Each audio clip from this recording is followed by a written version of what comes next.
Welcome back to our viewers from the international break. And more importantly, how many flags have you got in your own FPL team? We're here at the perfectly timed slot to try and help you guys for your range of solutions to all of the continuous problems.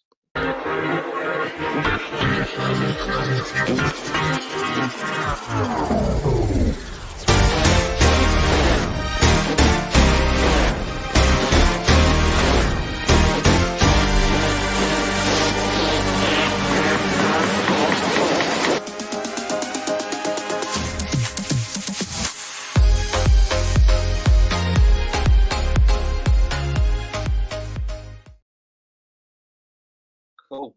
Yes. Welcome back. Yes, that is right. Energy's here. Game week 13. And yes, as I've said, what a catastrophic international break it is. We've got a plethora of topics to go through, from winners to defenders to even the goalkeeper situations. But without further ado, let's go straight to the panel for this evening. You've got myself in the Captain's Corner connoisseur.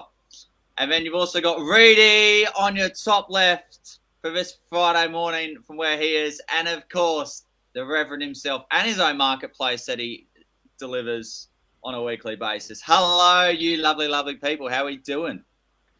Not bad, mate. Not bad. Thanks for the energy. Thanks for the intro. You know, we're ready. As you say, it's been a pretty bad international break, you know, of course. And it's gone better for some than it has for others. and I won't say too much more than that. But yeah, I have royally messed up this international break, and I've had to paper over the cracks quite a lot. So yeah, more on that a little bit later. Yeah. Well, I mean, you've pretty much said it all there, Mike. I think most people probably will be looking forward to seeing what's gone wrong, really. But yeah, thanks for the intro, Chazza. A lot of positivity there, mate. You're absolutely buzzing. I think that nap's definitely woke you up. But give you extra energy either way. But yeah, good to be back. Long international break, as they always are. You know, so it's nice. Football is back. Game weeks galore. You know, a lot of pizzazz. There we go. It's happening. Yeah, speaking about that, Reedy, we've got 8 game weeks coming up within the space of 42 days. Starting off with Saturday as the early kickoff in Manchester City against Liverpool. And we've seen in recent times that this fixture has plenty of history about it. Not often Liverpool go over to the Etihad and win, but could tomorrow be that day? It could, yeah, it could indeed. I mean, I think we bode well. You know, whenever we played Man City in recent years, we've had the odd blip where they've absolutely hammered us, and what you expect from a Pep Guardiola and a team that are full of absolute bags of talent. So, you know, always a great game to look forward to. Massive clash now. You know, with the way that the Premier League's gone over the last few years, it seems to be us and City who compete. So I'm buzzing for it. I'm looking forward to it. Can't wait. You Ripper Bonza. Without further ado, we'll go straight into the mini leagues. If I can actually get it up, it looks like I can. Oh no, we'll go straight into last week's games. Rightly so. Thank you for that, Rev. What stood out to you from a fortnight ago in terms of matches? Yeah, well, the biggest thing that stood out to me was the fact that Everton beat Crystal Palace away from home, and all of a sudden Everton are looking a little bit dangerous. They're looking a little bit spicy. Abdoulaye Doucouré coming in with a nice little haul there for anyone who punted on him. I think Everton are going to be galvanised at the moment. Obviously, the 10-point deduction has hit us Toffees hard, and if anything, I think, you know, the Premier League, they've poked the bear. They've poked the bear very much so, you know, and I think Everton are going to come out flying. At least, you know, I hope we do, and especially against the Man United team that's looked a bit shaky of late, you know. But it's almost a little bit like Yeah, sorry, Colin. I'll try and move a little bit closer for you. It's almost a little bit like the international break came too soon for Everton, and the international break came at the absolute perfect moment for Man United. So it'll be interesting to see how they get on. But Everton very much on my radar at the moment as a team who need to really fight now, especially with that 10-point reduction. I think that's interesting, Mike. I wanted to kind of let you air that out a bit because I think really in the context of things, it was great that we've started off with that because what a result for Everton 3-2 away. But not only that, over this international break, we've had a huge, big decision. 10 points docked from a team. I can't even remember whether you guys know or not, whether that's ever happened or the last time that did happen. And it's massive. It is huge. And I think what's more important is the fact that you've kind of gone on a bit of a run recently where you beat West Ham away, got 3 points there. People didn't expect that. You drew against Brighton at home, and then you've gone and beat Palace. So, there's 7 points out of 3 games, which what more can you kind of ask for? And then it's bang, 10 point, deduction, and you're near the bottom of the league. So, yeah, it must be tough as a fan. But, I mean, I think the only way to look now is up, mate. And United is probably, I'll be honest, I think, even though United have had the break, like you say, couldn't have come at a worse time, so to speak, I think they're still not going to be as good because of that, or better, or whatever you call it. And I think this is potentially the perfect game for you to show that you can still manage to stay in the Prem, mate. Before I go for my say in regard to the Sunday games and how the popular captaincy choices went, firstly, we're a very community-based FPL channel, so we've just got to say good morning to everyone because that's who we are. So, Miriam, thank you for coming on.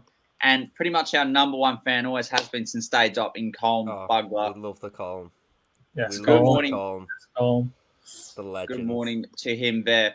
Really My point nice I wanted to address was on Sunday because on Saturday I didn't feel there was a whole lot going on based on the popular fantasy players. But where it really fired up was Salah getting his 16 points at home to Brentford, which he looked quite comfortably getting at.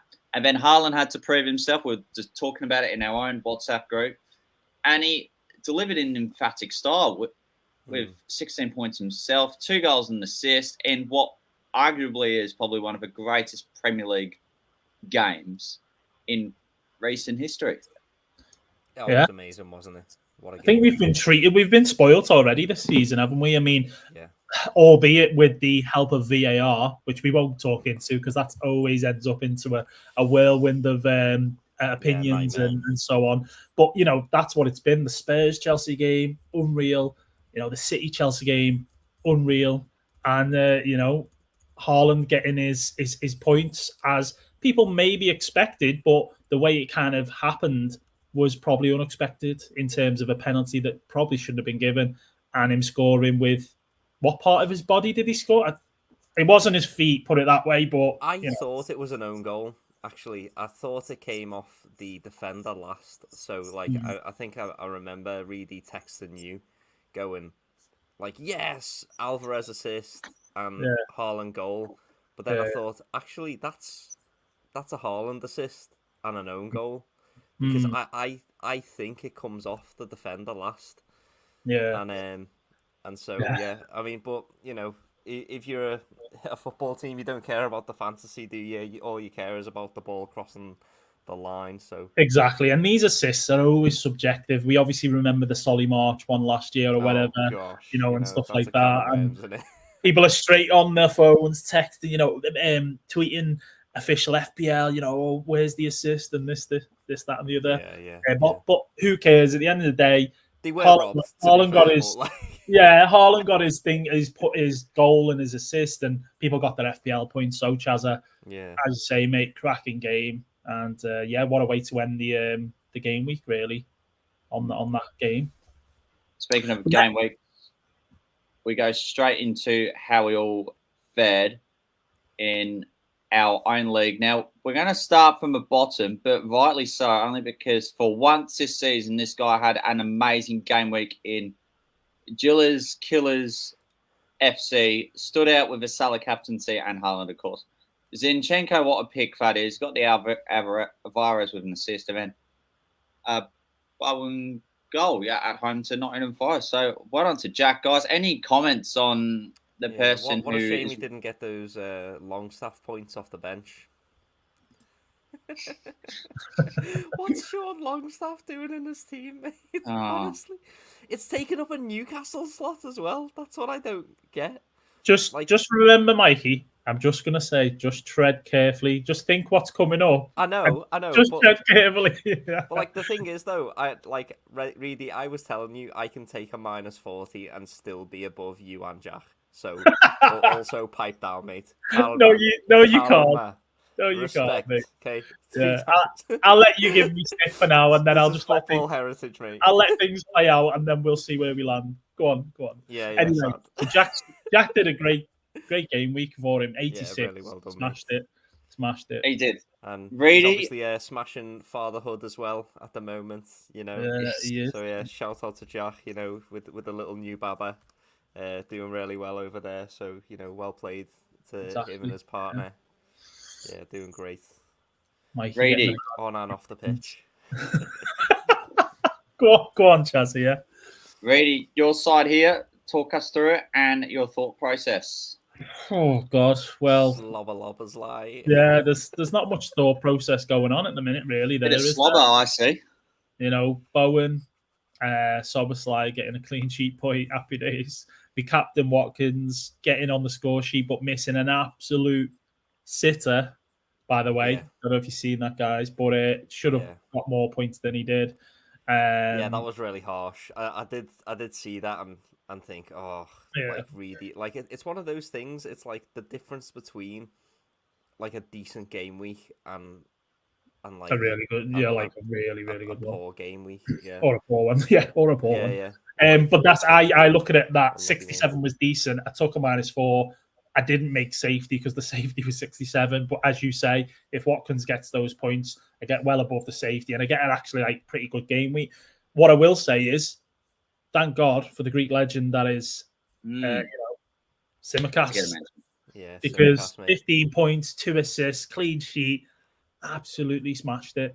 So happy days, because if I hadn't played him, it would have been. It's mad, isn't it? Because the way Liverpool have to set up when they've got Tsimikas versus how they set up when they've got Robertson is like from an FPL, purely from an FPL perspective, Tsimikas is better than Robbo at the moment because Tsimikas gets a lot further up, whereas Robbo does go into that like left-sided centre-back kind of thing, which is just mad because Trent inverts, and so we are seeing Tsimikas push further forward than Robbo is usually allowed to, but which I don't understand, to be honest. I think Robbo should be allowed to get like as far up the pitch as he wants when he plays.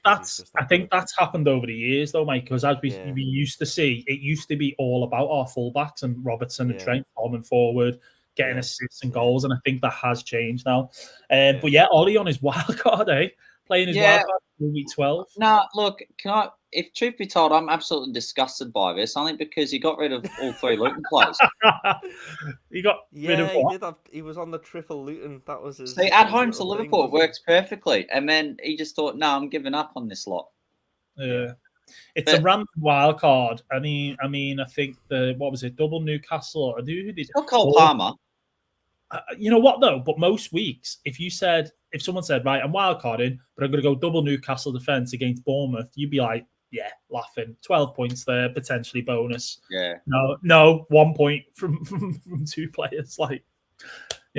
So it's crazy. Didn't expect him to wildcard. He's captain Bowen, fair shout. And he's got his points basically from Bowen, Saliba, Salah, and Haaland. So could have went better, I suppose, on a wild card, but could have been worse. Yeah. Let's talk about Elliot's team now, who, he's a Newcastle, Saudi Arabia enthusiast himself. He had a pretty good game week himself in 86, which is what Jack also had. This looks like a carbon copy to Jack's team. It's probably quite similar, but I mean, Elliot's Elliot's quietly been creeping up, doing really well, making good decisions. So he's doing something right. So you can't knock him for that. And he's captained Haaland. Yeah. Again, you either pick Salah or Haaland, you normally come clutch. So fair play to that. Reedy, you're saying you either pick Salah or Haaland. There's been one manager who I've seen is bloody captaining Ollie Watkins and then another captaining Jared Bowen. What's going on here? I'm trying to catch up here, Chazza. That's why I'm going against the grain a little bit. He's I'm chasing, so he has to go differential. Yeah. I still feel the captain Haaland though. Yeah, well, first of all, I just want to apologise to Aston Villa fans because the reason why you dip in form of late has been because of me tripling up on Villa.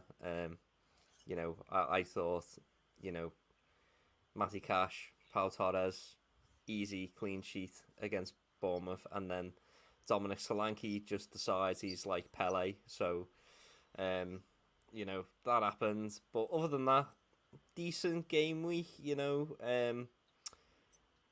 All three of my forwards, returning, which is decent.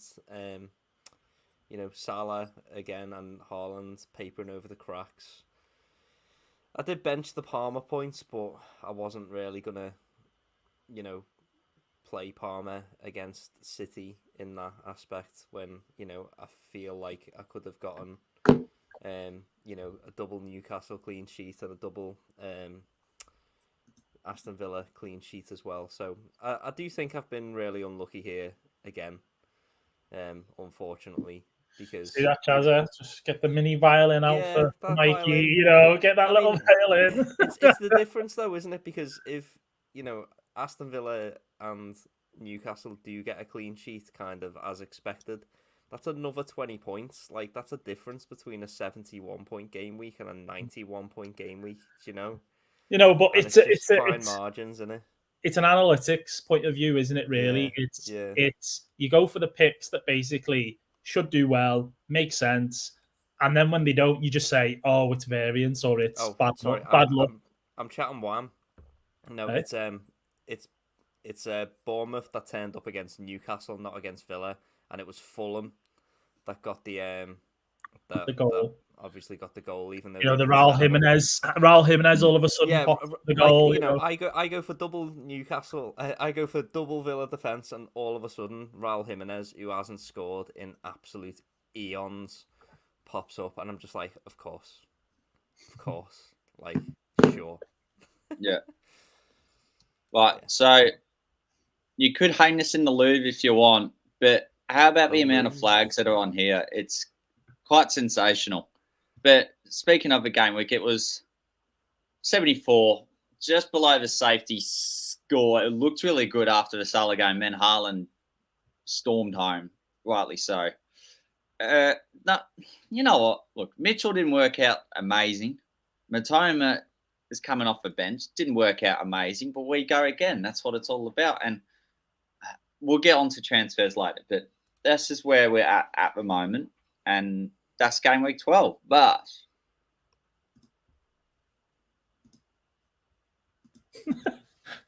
I thought I was waiting for something else. I thought your computer froze, mate. But nah. Oh, you said no, Bosch or Bosch? No. Was it? Which one was it, Chazza? Bosch or Bosch? What did you? Bosch. Oh, Bosch. Yeah, it was Bosch. Yeah. Okay. It'd be interesting to see where you go from here, Chazza. In terms of your team, obviously been doing really well there, really solid team. Sticking, and rightly so, sticking quite close to the template. You have been getting rewarded for patience though as well, and sticking with players that other people have moved off of. So, yeah, well played so far, Chazza. You're earning your spot at the top, and it'll be an interesting fight to the finish, I think, between all of us. It's not over yet. It's early days, Mikey. Come on, don't be writing the the writing's not on the wall yet, mate. I'm getting the crying, mate. I'm getting the crying, hoping that someone upstairs will listen to me and bless me or something. Well, that's it, isn't it? You need the big man on your side. So, mini leagues. Maybe I should bring in Gabriel Jesus. Yes, mini leagues. On my way with it now. I'm just seeing where all this my computer's getting a bit slow these days. It's only 4 years old. But look, so I've got we've got the Women's League at the moment. And you could say it's really quite tight. We've got the Harlan Shake, not the one from 7 years ago. I keep making that pun every week. Not every week, but that occurred 7 years ago. But from second to probably 10th, it's really anyone's ball game, just like Tats Lotto. Just like what? It's anyone's ball game. Sorry, just like Tats Lotto. What? Oh, Tats Lotto. That's just what we call. Oh, Tax Lotto. Right. Tats Lotto. Yeah. Lotto. Yeah. All right. Yeah. That's right. Yeah, it's pretty close up there. It is. So that's where we're at in terms of the Women's League, and I've got to be super quick. I'm going to try and get the public league here. Give me one moment. It's an absolute blinder. Let's get this on stage. All right, public league. This is where the absolute governor is. Old Man FC leading it with 801 points at the moment, but the big bowler is second, but is proven innocent until guilty on that front. And one with a blank canvas has gone all the way to third. That's quite impressive. I'm loving some of these team names, by the way. That's the only reason why I'm here. Onana's in pajamas. How creative is that? Yeah, there are some good ones on. I mean, Onana's in pajamas and then Onana, what's my name? They look like those two next to each other in the league. Absolute fire. Like, they deserve extra FPL points for those names, don't they? Do. As opposed to Old Man FC. Like, come on. What are you doing at the top? Old Man FC, right? Listen, Old Man FC is actually a fellow Scouser, Mikey. You should know this. So Stephen Smalley. Oh, Stephen Smalley, yeah. No. You know who that is, right? Stephen, we love you, mate, but like also work on your team name. He's at the top. He's absolutely killing it. He's currently 10th. That's quite impressive. Yeah, you'd rather have FPL points than, a decent team name, I guess. I'd take it all day. He's got the experience, exactly. Yeah, well exactly. Played, Stephen. But some wise words from the Reverend there. But 77 points. Whose team we on there? We on Smallies? Yeah, he's still in great Smallies. shape though. He's in absolutely great shape because he's already got Mbumo coming up from not this game week obviously against Arsenal, but going forward is like a really great option to have there. Matoma spotted training as well out of nowhere this week. Love it. So, obviously holding him if he's still held him over the international break as opposed to selling him off, like maybe other people have. Yeah. Just before you go off that, Chazza, though, I just go back to the league. Just go back to that league a sec. There's a couple of things I want to mention. A couple of things here. First and foremost is, can anyone say when you bring it up, mate? Can anyone say the guy who's in second? Can anyone say his name? By Mig Bowler, Olu Wasagan. Well, mate, you're gonna have to put it up on the screen. Come on, Chazza. Come on, Chazza. You're about as fast as I don't know. My missus making me tea. Come on. Yeah. So there we go. We've got Bamig Bowler. I think that's how we say it. Oluwasegun, fair dues. But the thing I want to draw some attention to actually is my good mate Jamie Cargill sat in 7th there. Just go in his team, Chazza, and I think you'll be surprised. 105 points. That is a cracking game with us. Just exactly. Now you look at his bench, absolute shambles. Don't get me wrong, the bench is shocking. No, you look at the picks though. James Ward-Prowse, right? He got Palmer off the bench. Actually, I think he benched him for whoever it was, so he managed to get his points. But then you look at someone else in goal there, who pretty much everyone we know or speak to, maybe FPL and us in the mini league, no one goes with Allison. And he's had him since the beginning of the season. The last 4 weeks, he's got we're talking about 30 points or something. But obviously, we've kept a lot of clean sheets. So yeah, little shout out to Jamie. To be learned here, though, isn't there? Like I think every single year, Reedy, and me and you were talking about this the other day. We're always looking for like the Leno of The this budget year, goalies. like the budget goalie. When actually the thing to do is to just fork out and have that solidity. Every year, Alisson Becker tops the goalkeeper charts every year, and yet we go without him. I think next year he's the first name on my team sheet as a set and forget. I think what we have to recognise, though, Mike, is, and I could be wrong, someone could prove me wrong here. Now, have the last 3 FPL winners picked an expensive keeper, though? I feel like they haven't, but I could be wrong. But the like that's trying to assume though that like the last 3 FPL winners have picked like perfectly efficiently. Like the last FPL winners not gone with the majority, like gone with the template, so to speak, and then still managed to win. Is that not probably the approach that everyone takes in that respect? I agree, by the way, with set and forget. Pick a keeper is going to rack up the points, but people are probably gaining more from a player who they got, like a midfielder or a striker, and then a cheaper keeper. If that makes sense. It's just one of those things, though, in terms of a keeper. Like, for example, like you want to be making changes to put out fires in your team. Like, goalkeepers aren't as susceptible to injuries like our outfield players are.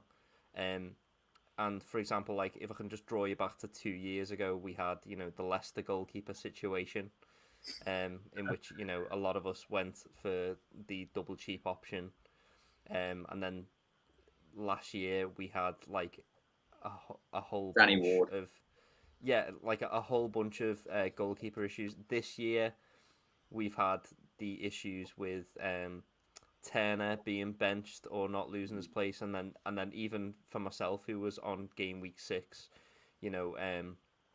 is Johnston, from Palace, is he going to get benched? Is he isn't? Is Dean Henderson going to come in or I feel like you thingied yourself into that. What's the word that you talked yourself into that though? The Johnston one, I feel like, was a bit less of a concern than the likes of the Forest one, because I feel like the Forest keeper who plays now instead of Turner is potentially better, but I don't know the Johnston one. It's difficult to say on that one. I feel like maybe my point isn't though that like the goalkeeper in and of itself is like something that we don't want, like that we don't want to think about. For me, the goalkeeper is about not having that issue of are they going to play, are they not? Like, do I have to have a backup keeper? Do I not? Like, I don't want to be thinking about that, and I get that it's a luxury. Right, I get that it's a total luxury to have someone like Becker in your team, but look at Smalley right now, smashing it, and he's able, like, so this week, for example, like, all of us are thinking, ugh, I guess I'll hold on to Areola then, even though West Ham's defence is pretty shocking. Yeah. And some of us. It's week to week, isn't it? Just hoping you get a clean sheet. Yeah, it's that's what it is. But whereas Becker gets the save points as well, and is in a more solid defence. So yeah, that's just my thoughts on that. Like I think first name on my team sheet next season is going to be Becker. Like bookmark this moment, boys, and I'll try it out. I'll be the little canary. Yes, Chaz. I understand you didn't have the time to create your marketplace graphic, but were there any players who have stood out to you in regard to who we should be bringing in and ones who we should be departing their services? Yeah, so game week transfers out this week has been, again, Maddison and Romero, so it's not too different from last week. Obviously, Romero still suspended. Maddison out until the 14th of January. So, defo. If you've got them, I do agree with the consensus among FPL managers that those two players are ones to sell. The next 3 most sold are interesting though. So, the next most sold, the second most sold player is from Brighton. It's Matoma. And yet he was pictured training yesterday. I think, obviously people see the flags and they just go, he's flagged. European commitment? I don't know. I don't know what's going on with him, but he was pictured training yesterday. And I think if you've got him, he certainly looks like a hold, because if you don't get him for this week, you get him next week anyway. And you can just play a benched player. The next one is quite interesting. It's Ben White is one of the next most sold players. I think yet again, like another really luxurious player to have in your team if you have him, and you are lapping up those points as they come in. It says he's got a 75% chance of playing. Obviously Tomiyasu a little bit more in the frame now as well for Arsenal, so whether or not Ben White will be risked is another matter. I always say though that waiting for Arsenal team news is, like trying to catch a fart in the wind. Arteta doesn't give anything away. Yeah, Lego Ed just trolls us, doesn't he? Yeah, he does. He absolutely loves it. So a fart in the wind. That's pretty good. Ben White, possibly a hold, I would say, because he's got some really good fixtures coming up anyway. So even if he doesn't play against Brentford, he's still got Wolves and Luton coming up over the next 3 anyway. So, and then the next most sold player is Heung-min Son as well, from Spurs. And I think I say people, I mean myself. Yeah. Might have gone early this game week and moved from Son, after seeing the defensive situation crumble apart, that have that solidity in the team move away, have obviously James Maddison, who provides so much for them in terms of being able to hold on to the ball and to provide for the attackers, and to move away from Son seems like a sensible move, especially considering they play Villa, who've been in great form this season, and then City next as well. So moving away from Son to someone like Saka is really good. But the next interesting one is moving him to Bowen. Now, this is what's caused the topsy-turviness in my own team this week. And a lot of teams. Is Jared Bowen.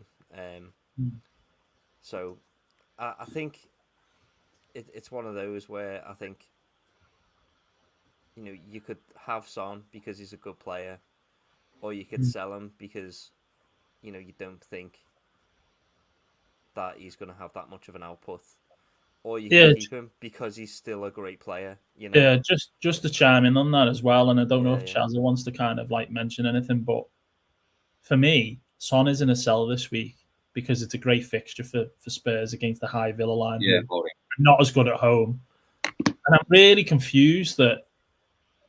I'm a bit baffled that Mitoma's one of the most sold, but Bowen's one of the most bought, even though the info on both players in terms of injury-wise is very similar. So how aren't people going, oh, I need to ship Bowen out?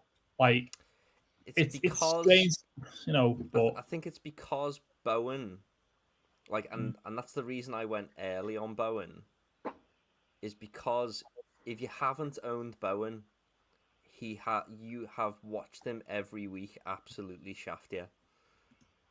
If you haven't owned him, I still haven't owned Jared Bowen all season. I don't think it's a absolute shaft though. I think it's the consistency of his points, isn't it? Well, yeah. It feels a little bit being without Salah at the moment. I think people haven't noticed Bowen though because he's only been getting a 7 or an 8, or if he starts 12s and 13s all the time, people go, right, get him now. And I think because he's been ticking, he's been one of those players that have ticked. People have gone, I'll go without him. He won't do that again. I'll go without him. But as you say, Mikey, he's carried on pretty much doing it apart from 4 game weeks. He's blanked or whatever. Yeah, he is the 3rd highest scoring midfielder in FPL at the moment. Salah on 101 points, Son on 82, and Jared Bowen on 75, with Mbemo at 74 and Saka just behind on 71. Yeah. What's great? Oh, sorry. Midfield 5, isn't it? Like, I was just going to say though, Chazza, what's a little bit mad is that if anything, Bowen's too easy. Well, is it two easiest? Probably, maybe one easiest fixture. So he's played Everton and he only got 2 points against Everton. His other 2 pointers have been against Chelsea, Man City, and Newcastle. I mean, which is fair enough, right? So yeah, got it. Sorry, go on, Chazza. Yeah. So, well, Teaser, he's actually part of a captain's corner conversation, but is it confirmed that he's out? We don't get a press conference from David Moyes until the afternoon, so it's 1:30 today, UK time. Okay. So, it might be best for now, I'd say, giving him a swerve in captain's corner, Chazza. Okay. Rev, in terms of players coming in, who's had the most traffic that you've noticed? Yeah, so according to the statistics, the most transferred in player is quite an interesting one. Actually, it's really? Palmer. Okay, Palmer. No, that's not a surprise. It is a surprise in terms of the fixture because Chelsea play against Newcastle away,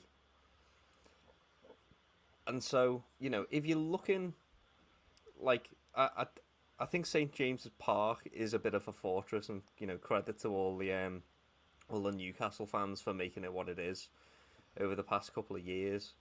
But they are genuinely like a really, really good team, and they've had the international break to recover a little bit as well. They have had some serious injuries, but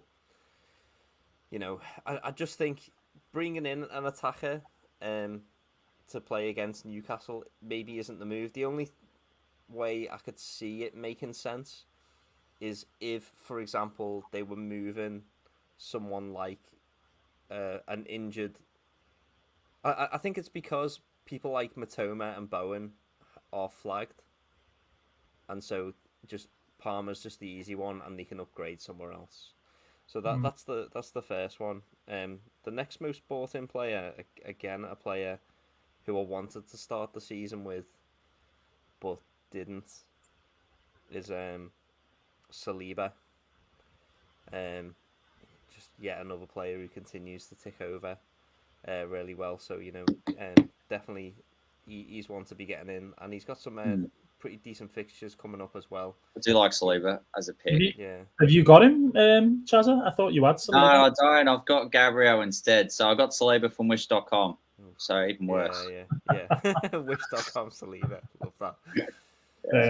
And then the next most sold is... the next most bought is Jarrod Bowen. Welcome back to square one again. Yeah, I know, exactly. Like, what a weird game week. Yeah. All right. But we've got an assignment to do based on this question from Yusip, and it's not Yusip Guardiola. So... and you can fire as many names as you like. We'll go through each position. Just do an exercise. Can you recommend the best Game Week 13 wild card squad? Well, my consensus is this isn't the Game Week to wild card. It might be them. Yeah, it could be. Got it. Yeah. So who would be good? I think you've got to have Salah. You've got to have Mbeumo. You've got to have Saka. Palmer. I think you've got to have Palmer. Yeah. You've got to have Haaland. You've got to have Watkins, I reckon. You've got to have Archer. So I'm guessing if you were on a free hit or something this week for whatever reason, Mikey, you'd basically have these players, right? Well, no, because a free hit. I knew that'd be the answer. That's why I asked. I know that you know, but that's what makes you an absolute rat. Yeah, folks, you aren't ready for what happened to my team this week. Spoiler alert: Rev's on a free hit this week. Absolute shambles. Defenders, who would we go for? I think Saliba's a really good one. Yeah, Saliba's a good pick. Yeah, I think Trippier, and I think based off of the, I think Baldock and Branthwaite are two really good I like options. Branthwaite as an option. I mean, Mikolenko. I really like Mikolenko too. Yeah. No? I mean, Mikolenko, you could, but I think just having Branthwaite, as that solid bench option. He's also 0.4 cheaper. And then I think also you got to look at Newcastle's fixtures going forward. So you could have Trippier. Also, Chelsea's fixtures going forward look really good. Eventually, let's just have a quick nosy. While you have a nose dive, I'm going to have a nose dive into the comments just from Kime. A cracking shout, this. Yeah, Solanke. Solanke, yeah. So Brighton, United, Everton, Sheffield United, Wolves, Palace, Luton, Fulham, Liverpool, Wolves, and Palace for Chelsea, who go on like an absolutely incredible run of fixtures. I would say that Colwill should be in people's thoughts as that third defender. So you have Saliba, then you have Trippier, and then I think that the way that the template will shift will be Colwill. And your Chelsea triple up for that amazing run of fixtures could be something like Palmer, Colwill, and maybe even Sanchez, actually, coming in there as a decent option. Some people will want Sterling, and I'll see that. Some people, even though they've never seen him play, will want Nkunku. Because the rumour is that he's back. They're just wait and sees. But whilst you've got like absolute gifts of players who are like literally 4.4, 4.6 mil with that run of fixtures, I just think, don't look a gift horse in the mouth, go for them, and then have like loads of other solid players in your team that will just tick over. Because if you have the likes of Sterling, then I'd say you might have to sacrifice someone like a Saka, whereas I'd just go for Palmer and keep Saka anyway. Do you know what I mean? Mm-hmm. So yeah, one of them. But yeah, that's the game week 13 wild card discussion anyway. It's a ripper, very detailed and insightful too. Really, I've got a player I'm about to mention. I'd like to hear your take on him because he actually is going better this season than his first season, as I read. Darwin Núñez, should we consider him? Tempting. That's the word. And if you've never owned him, oh God, I've owned him, and obviously I suffered from it last season when I brought him in and he got sent off. But what a player to kind of own, because it's ups and downs, roller coasters. Will he get you points? Will he not? Some of the chances he misses are unforgivable.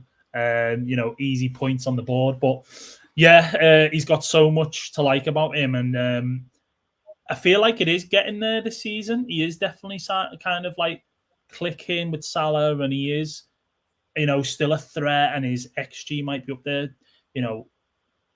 I would never ever knock anyone getting him in, because as long as he's starting, which is the key thing really with the rotations. Obviously, we have a front five. Anyone can play anywhere apart from probably Salah, who's nailed. But that forward and left position sometimes can be up for debate. If he's starting, he's starting. He's great. He's great to have in your team. Simple as that. So yeah, I would say get him. I mean, this week it's City, so I would never say bring him in this week. But certainly when our fixtures go good for the next three, I think we play at Sheffield, Fulham, Sheffield, and possibly Palace. Yeah, he's a pick if he's starting. No, interesting question here. Last one before we roll on with the next agenda item. If you have Haaland and Alvarez and you're looking to bring in Mbeumo, would you sell Alvarez with a look to game week 18 in mind? Either of you, take your pick in terms of if you like to answer. It's quite team dependent, isn't it? So like at the moment, for example, if I look at my team points, I've got Alvarez and Haaland. So it's one of them where I'm not looking to bring in Mbeumo before game week 18, which might put me a little bit behind. But if I have all three of them, I'd definitely be looking to keep them and just have like a really solid bench and just try and recognise that game week 18 might be a bit tough. And by the way, it's okay to field 10 players in blank game weeks. blank game weeks where Man City aren't playing, it might not be a massive scoring game week anyway, because usually most of our points come from the robot, don't they? So it's one of them. Don't be afraid to field 10 players, but don't sell any of those players. They're all class, and I'm from game week game week 15, game week 16, game week 17, Villa, Luton, Palace, all great games to play Alvarez in if you've got him. This week, of course, they play Liverpool, so it might not be that lucrative, but Spurs, who've got defensive shambles on at the minute, could be really good to play against them. Game week 18, obviously the blank game week, but then Everton and then Sheffield United straight after, then Newcastle and Burnley. Great fixtures again for Alvarez. So if you've got him, don't sell him. It's one of them. So, Colin. Does that make it Darwin or Alvarez? Oh yes, so take a free hit. Yeah. Yes, we'll get on to it. And you know what, chat? I'll admit I'm gonna need your help because I'm struggling. It's already done. I've made me bed. Wait, you've actually done a free hit, or you made your bed for this morning? Chazza, where have you been this whole stream, lads? He's had a nap as well, Mikey. That's the surprising thing, mate. We've mentioned it 4 times that I'm on a free hit this week. Oh my god, I thought you were actually joking. This is incredible. No, no jokes. Yeah, no jokes here. But, oh my god. Yeah, so have we got anything just before we obviously go on to Mikey's free hit or our teams for this week? What who we're playing and captains and so on. Have we got anything else that we want to cover for the games this weekend? Or... Huh? Oh, actually, hang on. Sorry. The fixtures.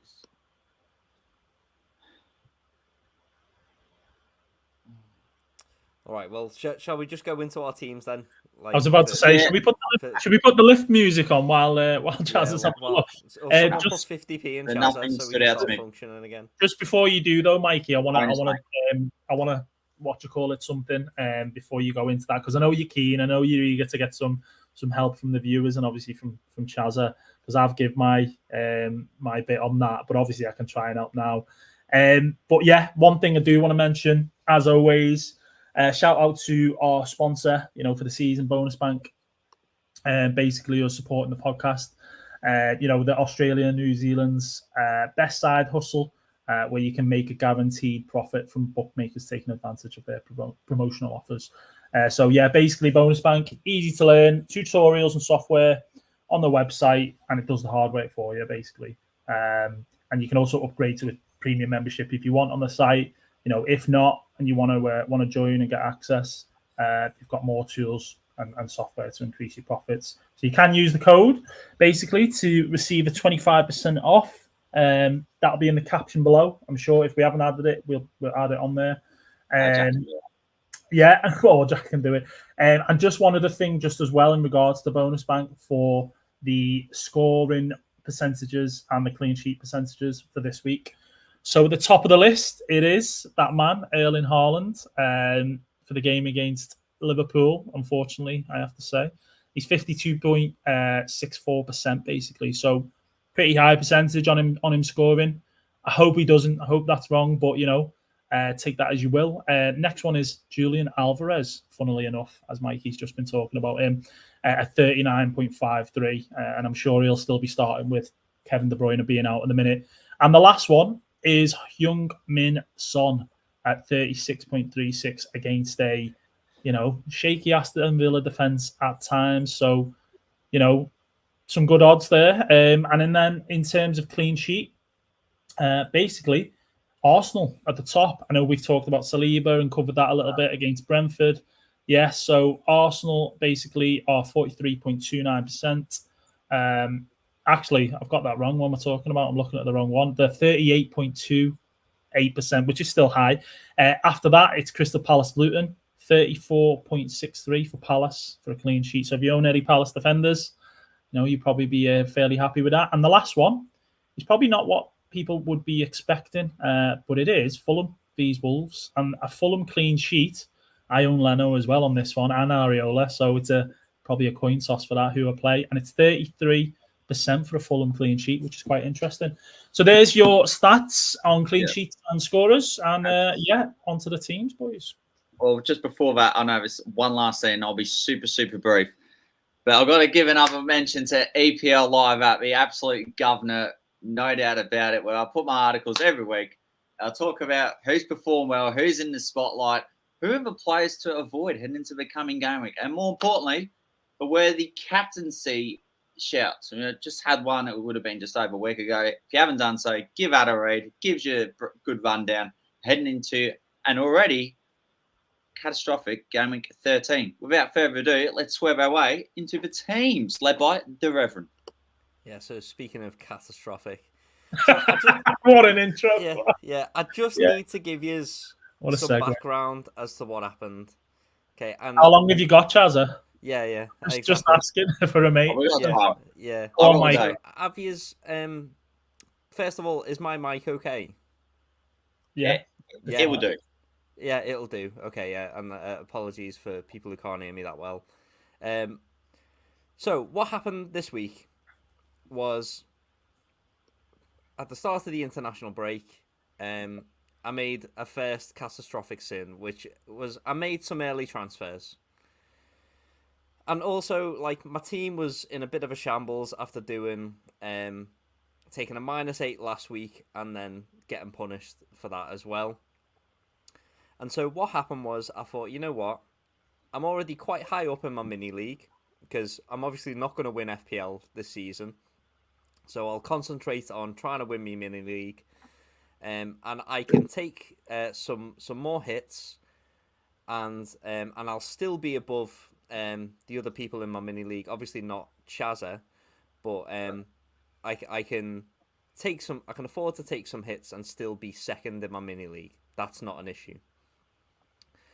So what I did was I went for Jarrod Bowen, and I went for FPL from Nottingham Forest as well, who was a great shout, by the way, because Forest play Brighton, and Brighton are very leaky.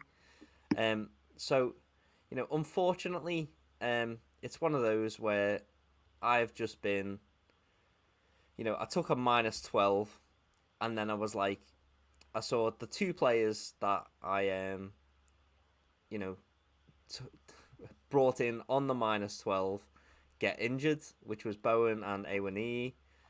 And so I thought, you know what? Actually, moving forward, my previous team was better than what I have now. So I've hit the free hit button so that I get to, avoid taking a -20. Please do.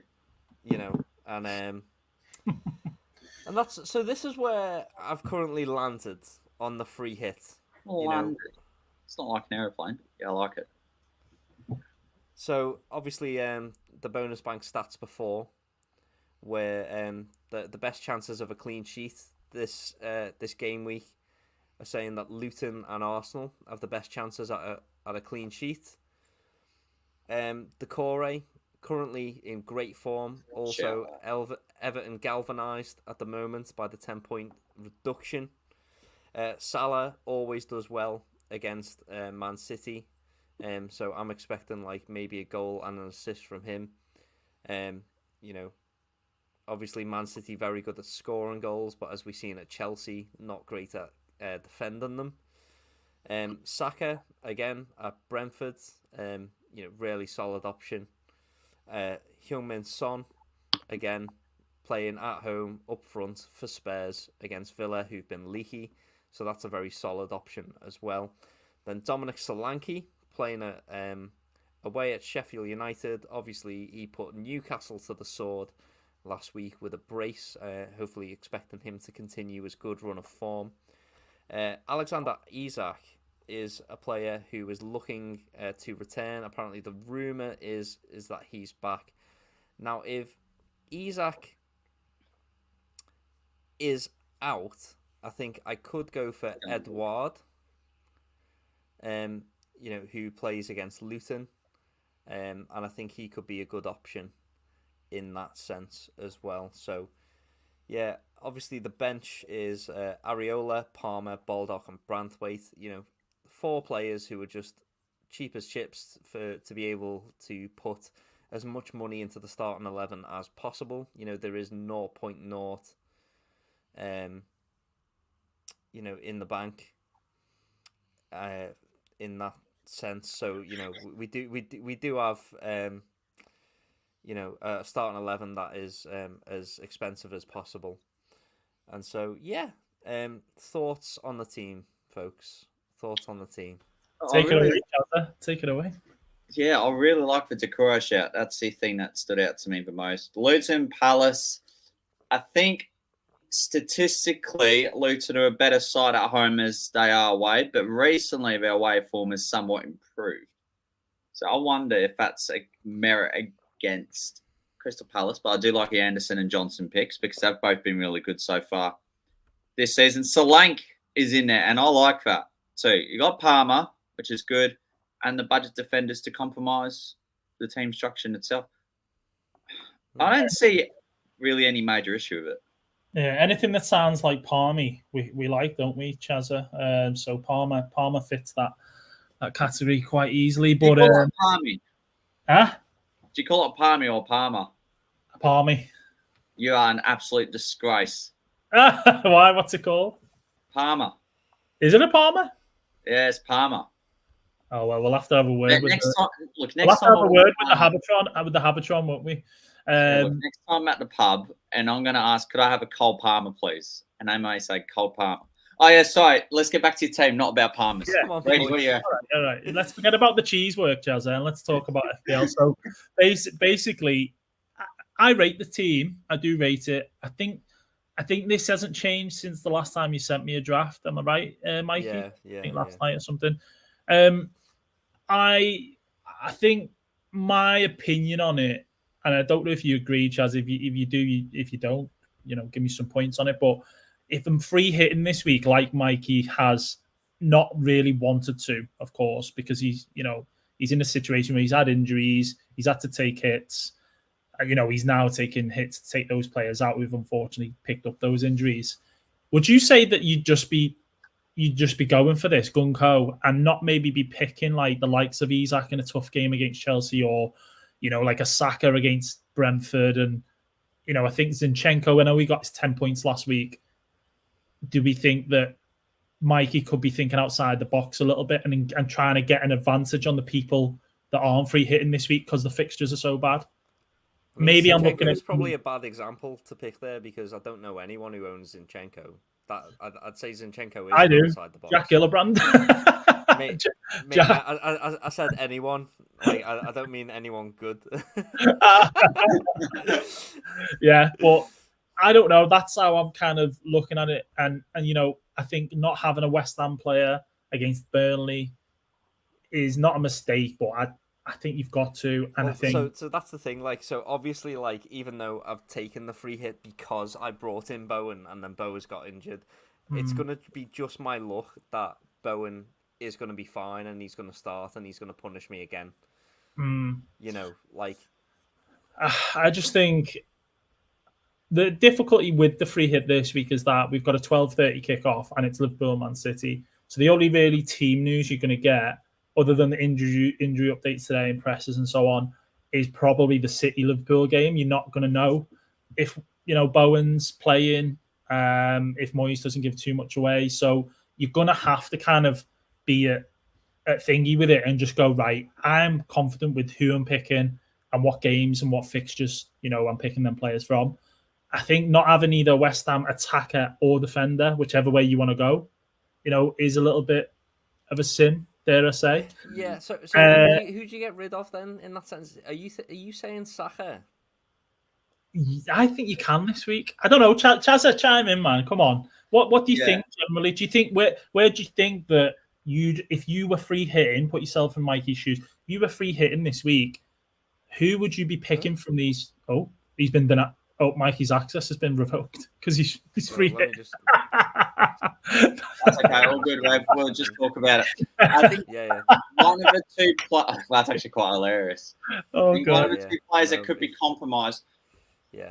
I want to get back to the point of Bukayo Saka because there was a crossroad moment. It would be 4 game weeks ago where Son was in the form of his life, but a lot of managers were going to Saka based on his fixtures. Now, arguably, I feel Son has been outperforming Saka in a period where we wouldn't have expected him to, and Saka probably hasn't been as explosive. So because of that, I would actually get rid of Saka, surprisingly. Yes, Chazza. And who would you put in instead? A West Ham player. I've got 2 options should Bowen not play. Of course, Bowen being the top one. Second being Ward-Prowse. I really like Kudus. Mm-hmm. I think he's got a good amount of explosion, that kid does. Yeah. See, Mikey, there we go. So you could go 3-5-2. We could drop Isak down to Archer. Because actually, Reedy, you rate the Chelsea defence, don't you? And then we could upgrade Palmer to Kudus. And then you could upgrade one of Brathwaite and Bulldog. Probably Bulldog. Yeah, but like that's not in the starting 11. So I've got 1.5 now to mess around with in the starting 11. Saka's still there, but you know, playing against Brentford, have Brentford been amazing defensively this season as a Flecken owner? They haven't been amazing, but then again, I think Arsenal's. Am I right in saying Arsenal's away record is better than the home record? Our away record is the best in the league. Yeah. Is it? Also, Arsenal are top of the league, I think, for expected goals. Yes, they are. So because of that, maybe keep Saka and don't listen to whatever I just said. But yeah, but I think coming back after an international period, and I think the way that Saka's been, I think we do have to take that into consideration. And then, you know, no one would blame you if Saka got a goal. You know, as long as he doesn't haul, you're winning. You know. Can I just throw a spanner into the works for a second? Well, go ahead. Which is that obviously at the moment we are pretending like Nketiah is going to start or Trossard is going to start. Gabriel Jesus is back, and we know that Martinelli and Saka become different players when. Okay, so there's your answer then. If Jesus is back, I mean, what has Lego Head said? He had his presser this morning at 9:30, right? So do we look and we go, okay, has he mentioned Jesus? I mean, we know he played for Brazil, so we know he's fit. We know he's fine. Yeah. So you go against it then, and you actually pick Martinelli, if anything. Realistically speaking, you would go Martinelli if Jesus is playing. Would you not say that'd be the more? Well, could you have both then? Probably not, because you're on a free hit and you want Son and you want West Ham cover. I don't think so, no. What would you say? Do you still want Salah? Yeah, because of how high he's owned. I mean, you've got to have Salah and Haaland. You've got to. You can't go that against the template or the crowd. You've got to have them too. You can't not. But I think your differentials in there have to make a difference. And I think if you're free hitting this week, all right, you're going to feel like shit if it doesn't go off. Oh, excuse my French, but you're going to feel like crap. Like if Martinelli doesn't get a brace, or if Decore doesn't score against United. However, you've I know you've had help and people giving you a bit of advice, but you've made these picks and you've just gone for it. Like, no one can knock you for that. I just don't think that your free hit going safe in certain areas justifies your free hit in the anyway. Like, you've had to do it because of the situation. I get that, but you need to now try and make use of this in a game week where you no one's free hitting, if that makes sense. Okay, so what would you do then? So let's say get rid of Saka, select replacement. You would say Martinelli, wouldn't you? And Colm's even said, and I've mentioned this as well, it's a free hit, downgrade one of your keepers. I said this to you last night, and I know that you had money in the bank, didn't you? You had like 1.9. You get 0.1. Like because I've had Areola since before price rises. Like it gets me like 0.2, and I've still got 2.3 million in the bank. I'm gonna spend my 2.3 million, and if I still need more cash, I'll downgrade the keeper, but it's not worth it. At the moment. So yeah. So Martinelli basically gives you 2.3. You've currently got Zinchenko, Brathwaite, Anderson. You could potentially upgrade Zinchenko. It's just that. To who? Who would you pick? What do we think? I think the key area, I think your midfield and your strikers are bang on. I think the key area, Chazza, would you say that Mikey needs to maybe pick out a worldie? You know, he needs a couple of worldies, really. Pick out a worldie, and well, that's just what I thought Isaac was. Yeah, mate, just roll with him, and more importantly, have faith. You know what I mean? Just go over and smash it. I think, for me, what you could do is you could have faith. It's funny that he's actually said that, because Gabriel Jesus is back. Oh, please. Oh, my God, that was effort taking. We've just been talking, yeah. Now, so then you downgrade Zinchenko, exactly. You've got your 3 Arsenal, and you have 4.1 in the bank. You're going to play Anderson. This is where you can downgrade Areola now to get a bit of extra cash. Yeah, but okay. So what defender do we want first, though? Who's the third defender? Well, that's what we're going to look at. So basically, you've got 4.1. So let's say you've got, how much is Areola? 4.2. So you'd get, if you took out 3.9 keeper, you'd end up with 0.3. So you'd have 4.4 mil in the bank, right? Is that right? Yeah, but like, let's suggest the keeper, because right now we've got five midfielders, and 3 strikers. So we have to drop one anyway. So everyone stop looking at the keepers, dude. Just listen to me. Like, I've thought about this. Stop looking at my bench. Stop looking at the bench. Look at the 11. Right? It's a 3-4-3. Right? Okay. Absolutely. Drilling to my head at the moment. Yeah. No. I get it. I get where you're coming from. So we've just said midfielders, then we said get Jesus, which then knocks it down to 3-4-3. Yeah. So in an ideal world, what's your back 3 this week in a 3-5-2 or a 3-4-3? What's the ideal back 3? Saliba, great shout. Anderson, great shout. Do we say Mikalenko? No, you don't like it, do you? Do we say this dude, Mitchell? Yeah, just roll with that, I reckon. Have triple Palace defense against Luton. You'll be all right. I don't think Chaz has asked about your free. He's just going, just roll with these. Like, just go with that. Just do that. He's he's lapping this up, thinking I'm definitely staying top of this league. No. You know, the more mistakes, the better. You know, come on, let's try and help him, Chaz. Let's give him a bit of a bump. I think you could potentially go. You could potentially go Tarkowski. We've not mentioned him before. No, no. I don't think Everton are keeping a clean sheet. You know where United. Yeah, I think we'll beat United, but I don't think we keep a clean sheet. You know what you haven't explored either is, I say you haven't explored it. We've talked about it off air, but you have got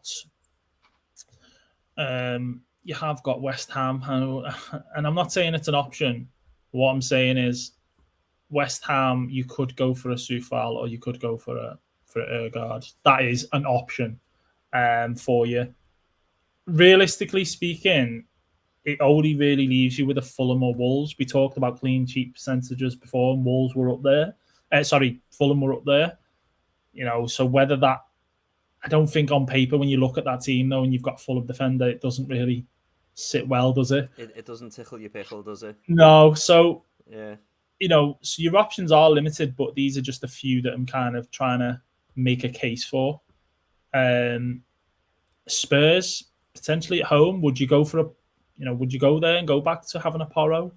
No chance. You've got no Villa cover, so really you're putting all your eggs in one basket, and you just go, right, I go for a Spurs defender and hopefully Villa blank, and the people who own Watkins, i.e. me, Chazza, you go and win that battle because Watkins does nothing and you get a clean sheet. I swear to Almighty God, right? I swear to Almighty God, if I downgrade Areola and Johnson finally gets dropped, I swear to God, I'm coming for you. You're not allowed to swear to God. Sorry, Mikey. You're not allowed to do that. I am. If there's one person on the podcast that can do it, it's me. All right? Yeah. Okay. That's right. So, Jack. Saliba Saliba, Agard, and Anderson. So that sound like a decent back three. Yeah, that's good. Midfield: Martinelli, Kudus, Salah, Son. I like Porro more, me, but it's your free hit team, so obviously we have to. That's I think it's a solid team. I don't think Spurs keep a clean sheet. That's fair. What are you doing then, Mikey? Because you downgrade your keeper now, you can get that team. What do you do? Do you play 3-4-3 or do you play 3-5-2? Have a look who's joined in. Stephen Smalley. Oh, God. Yeah. I'll pray for you, mate. Yeah, I need all the prayers I can get. Hey, Rev, I hate to break your heart, but we do unfortunately have to roll on with the agenda in terms of looking at what other people are doing. Okay, well, shall we make those transfers then? Please do, mate. Yeah, that'd be great. Thank you. And then we'll pick the team. And I think, does that look like the free hit this week? Yeah. Reedy. Wait a minute. Who's that? Is that Palmer? Palmer on the bench. Yeah. Just in case Gabriel Jesus doesn't play. Oh, so you changed Palmer for Decore, right? Yeah. Okay. Obviously, there's no Everton in there now. I don't like that either. You're frigging at home to United. So this is what I'm saying. Like, who goes from that front seven? Who goes for Decore? I don't know. Exactly. I don't know. It's tough, isn't it? It is tough. Exactly. It is exactly. tough. Have you not got your bench boost chip? Can you not use that as well? Give me solutions, boys. Give me solutions. I don't want problems. I want solutions. Would you think Chazza he can go without Arsenal? If he's got Jesus, can he go without Martinelli? Could he go Decore instead of Martinelli, for example? Or do you think that's too bold? I reckon just roll with it. I reckon. Yeah, you've said that. Don't overthink it. You're gonna have an adventure of a lifetime. That's what Coldplay someone. So that's what you're gonna have. I think it sits better with you, Mikey, to go for Decore over Martinelli because you've got two Arsenal. So you go Decore over Martinelli, and you've got money left in the bank there, obviously with that. But you then potentially upgrade regard to a Reece James or something. I don't know. Yeah. That's what I'd potentially do. I'd be looking for an attacking fullback because at the minute you're banking on Anderson, Saliba clean sheets, who are both centre backs. You may get a goal off a corner, but you've got no attacking fullback in your team. That's the only concern. But that's the thing. Like, but who's a better option than them this week? Like, genuinely. What would you say, Charles? Would you say Mitchell over Anderson? Okay, this is the last question you're going to ask me, yeah, because we've got to crack on with this agenda. I hope you understand that. So, what's the question? Do you take Reece James, Porro, or Mikalenko? God, Reece James, Porro, or Zinchenko, who we already had. I'll go Zinchenko, Mikalenko, Reece James, Porro. Okay. So your answer's there then, Mikey, which I know you like anyway. You swap Ergaard to Zinchenko and you then change Martinelli to Decore. Bosh. Team done. Bosh. All right. Ready. Are you ready to show your team? Or do you want me to first? I'm ready to show you, baby. Let's check it out. Right. Then I'll show mine. Then we're going to crack in the captains, which shouldn't really take too long because one of them might not even play because he's got a shocking knee. Yeah, so my team for this week. Your team for this week. I'm very intrigued. How many flags do you have? Do you have more flags than a usual beach when it needs? It should be called FC Shambles, to be honest with you. Not getting tasty, baby, because it's far. Oh, we got 6. Okay. Yeah, I mean, Estupiñán's still there. It's like an elephant on top of the tree. It's still there. I've had a Estupiñán since the beginning of the season, which tells you everything. So this for me this week, I'd already made my transfers. Now I didn't bring in Bowen. Don't worry, I didn't do that. I'm not saying that's not a dig, Mikey. It's not a dig. Look at him shaking his head. It's not a dig. I already had Bowen, so did something really annoying, and it annoyed me when I was doing it at the time, and then afterwards it annoyed me even more. I brought in Gordon for Madison, I think it was game week 12. Gordon obviously did nothing because Newcastle were, You got rid of him. I got rid of him straight away. You're so daft. Gone. What? Oh my God. I should have done what I was doing, thinking this is what the planning and thinking ahead part of FPL is, which sometimes we just throw out the window. And I was going to get Palmer in 14 to enable me to get Salah. I've fast forwarded that now. Gordon's gone straight away. Palmer's in. And I've also brought in Salah in his toughest game week of the season, of all game weeks to bring him in. So I brought Salah in for Soboslai. There's the captain's armband on him as well. Oof. It is indeed. So that's me this week. I mean, your teammate. I'm sorry, it looks like a meme that you would see on FPL Twitter. Like you could put like your team. You could make it so that like your whole team was like flagged. Yeah, you can at the minute, if you wanted to. Yeah, I could. But then some of the flags aren't as bad. No, Cash is playing. Haaland's playing. Matoma could be playing. Kabore did some sort of like Wu-Tang Mortal Kombat stuff where he got absolutely smashed in the head, did a flip, and that was last week. So I think he missed the game on Tuesday. I hope he's all right. Like that looked horrendous, didn't it? Yeah. So I don't know on that one, but obviously if I do play him, I've got to hope that Palace Luton is a 0-0, which, as we know, clean sheets this season doesn't seem likely. So that's me. I think you start Bowen on the off chance that he starts. Yeah, I would too. And I think you start Matoma on the off chance that he starts as well. Oh no, I'm gonna this isn't a team. So this basically is a team. Why don't you build it like an actual team? What are you doing, man? Show us the team then. Relax, baby, relax. Okay, so at the minute, Simicast wouldn't be playing, even though I think he will start probably. Oh yeah, I forgot he was still there. But I've got Haaland, and I mean, do I expect us to concede probably? So with that, I'm going to put in Matoma. No, I'm not. I'm going to put in Bowen. And then I've got a dilemma because Palmer or Archer, isn't it? Really, I have got to sacrifice exactly one of these guys. I would bench Palmer. You'd bench Palmer. I would bench Archer.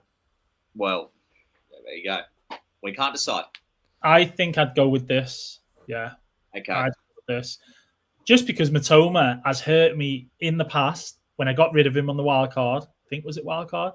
Or I transferred him out, and he come on against Bournemouth half-time and got a whole 14 points or something. I can't do that to myself again. I know it's Forest, but Forest are actually got, they've got a few injuries in defence and so on. So I'm hoping that works in my favour. But that's the way to go. And I'll get if Bowen's missing, I'll get Palmer anyway. If Kabore's missing, I get Simicast. And that's the team, boys. That is the team for this week. So, yeah, it looks an absolute mess. I have. I've took a -4, yeah. Took a -4, okay. That's it, though. No more hits. I do not care if I end up with 10 players, but for me, I feel like Bowen and Kabore aren't going to play this week, so I do feel like I'm going to get Palmer and Simicast anyway. Sorry, just have across his comment. Just do this for the sake of it, yeah. Just do that.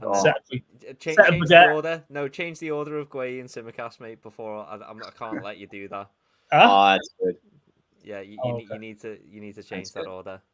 What do you mean? You say about changing order. I mean, if anything, I need to do this just to make it a little bit. You can't play a 2-5-3, mate. That's why. No, a bit of symmetry with the flags. All I need to do off air is move Haaland to the middle, and then I've got the flags there with Haaland. Yeah, a Stupinan for me though. A Stupinan for me though is a Stupinan set and forget. Don't forget that, Colin. Set and forget. He's in the team. Go ahead, Chazza. Onto your team, amigo. Onto my team now. I've not made any transfers yet. I've only got the one, but this is where we sit currently. You wouldn't believe it. I'm genuinely considering of just rolling. Why wouldn't we believe that, Chazza?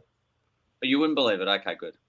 No, why wouldn't we? I mean, you get Archer for Bowen and potentially Taylor. Well, probably Kabore, but your team's fine, right? I think so too, yeah. So we'll roll with 2 for next week. Solid. The Turner one, I still need to have a look out on it because he hasn't started the last 2 games, I think. Yeah, there's issues, but they can be dealt with at a later date. Everything's going to be fine, and everything is clear. It's going to be all right. Sorry. And you're gonna go for the Gandhi kickoff, are you? You're gonna go for the I am going to go in Mohammed's approach. And speaking of Mohammed, there's also one of them on field in Salah, but he's got vice captain. Mohammed's approach? Mohammed Gandhi. Oh my god. Mahatma Gandhi. It's not Mohammed. oh god, he's had a blunder. He's had an absolute shocker. Mohammed Gandhi. Isn't that his name?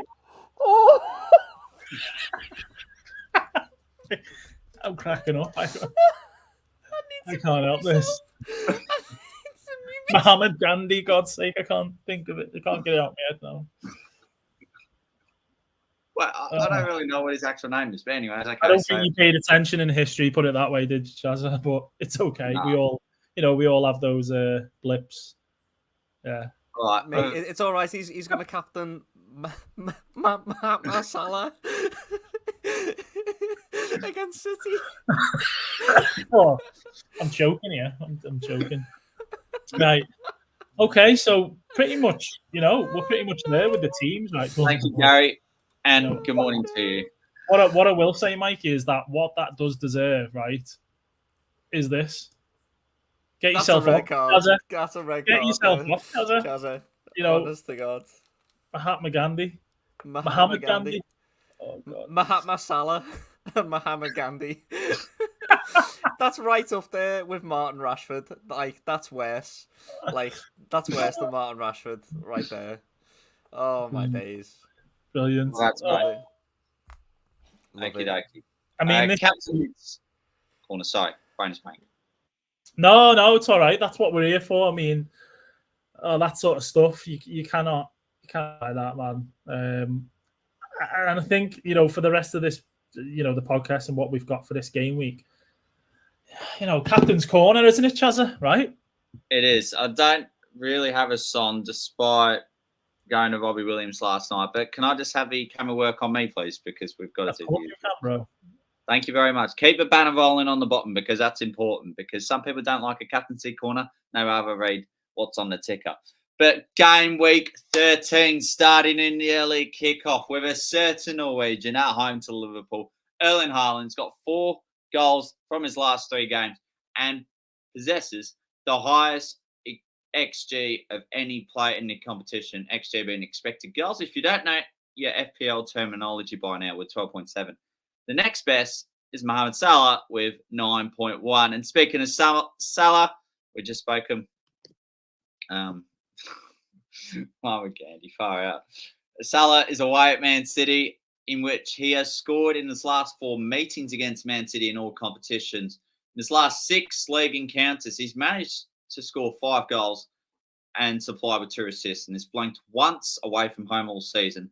It being away at Luton, surprisingly, in a 1-1 draw 2 game weeks ago. Bukayo Saka away at Brentford. I know we said to maybe take him out of Rev's side, but he does pose a good track record against the Bees. It's 3 games against Brentford. He's had 4 goal involvements. And away at the G-Tech Stadium last season, he accumulated 2 assists in Arsenal's 3-0 away win against Brentford. He sits on 10 goal involvements this season, which is the most of any Arsenal player. And the last one, it really depends if he's available. Now, I do actually like his shout. Not that I would ever do it. But Jared Bowen away at Burnley. Now, this is what I like about Bowen, okay? That's if he starts. He has scored in every away game for West Ham this season. Yes, every away game he's found a way to put the ball in the back of the net. And he's facing the opponents who've shipped the most goals in their home games this season. Burnley with 18 from their first 6 games. Short and sharp, because we had to put a fair bit of time into Rev's dissection for his free hit team. But that is it for this week. Best of luck. And everyone needs luck, because how about the amount of flags that are flying away? That's all. Thank you.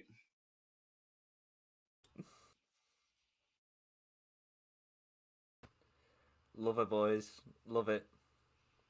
Reedy, you muted, bro. He's still muted. I'm on mute. Don't worry, boys. I mean, why not? It's game week 13. It's going to be a shambles anyway. So, but yeah, that is that captain's corner, eh? Not much to kind of to go off captains this week, I suppose. It's about getting it right this week. Basically, I think it's going to be tough from a score point of view, but hopefully I get it right and you guys don't. That'd be great. Thanks, mate. You're welcome, as always. But yeah, I mean, I suppose that's a wrap, boys. Jump in the Linktree caption, below to find out how to get involved in our leagues community. Thank you so much for tuning in. Thanks guys for tuning in. I really enjoyed it. Yeah, and if you've liked today's podcast, give us a like and a subscribe. Much appreciated. Christmas. Well said, Gary. Well said. Yeah, but that brings us to the end of the preview for Game Week 13. Keep an eye out on your Addicts socials. And if you haven't already, make sure you subscribe to the new YouTube channel. Cheers, boys. All right, good stuff. I'll play the closing intro and end it there. Thank you all for tuning in. And thanks to you, Reed and the Rev, for taking the time out. Nice one. Cheers later. Cheers later.